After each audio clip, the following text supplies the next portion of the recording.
এই শীতের মধ্যে রোদের উপর বেঞ্চিতে বসে বিস্কিট খাওয়ার মজাই আলাদা। বিস্কিট খেতে খেতে রং বেরঙের গাড়ি ঘোড়া দেখতে আমার অনেক ভালো লাগে। এই বাচ্চা, তোর তো সাহস কম নয় দেখছি। তুই আমার এলাকায় বসে বিস্কিট আমাকে না দিয়েই খাস। দে বলছি তোর বিস্কিটটা। আরে এই দুষ্টু পিঁপড়া, তুমি আমার বিস্কিটটা নিয়ে যাচ্ছ কোথায়? দাও বলছি। বন্ধুরা, এক দুষ্টু পিঁপড়া আমার বিস্কিট কেড়ে নিয়ে গেছে। ওকে একটা উচিত শিক্ষা দিতে হবে। ইয়ে, আমার মাথায় একটা আইডিয়া এসেছে। বন্ধুরা কানে কানে শোনো। ওকে শিক্ষা দিতে হলে এই বিস্কিটটাই আমার কাজে লাগাতে হবে।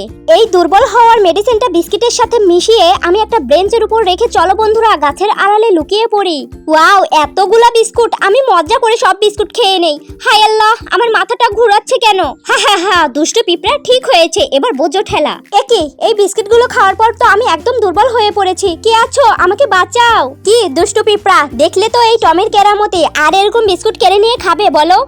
আমার খুব ভুল হয়ে গেছে টমি, আমাকে ছেড়ে দাও। আমি আর এরকম করব না। ছেড়ে দিতে পারি যদি তোমার দর্শকরা সবাই ভিডিওতে লাইক, কমেন্ট, সাবস্ক্রাইব করে দেয়।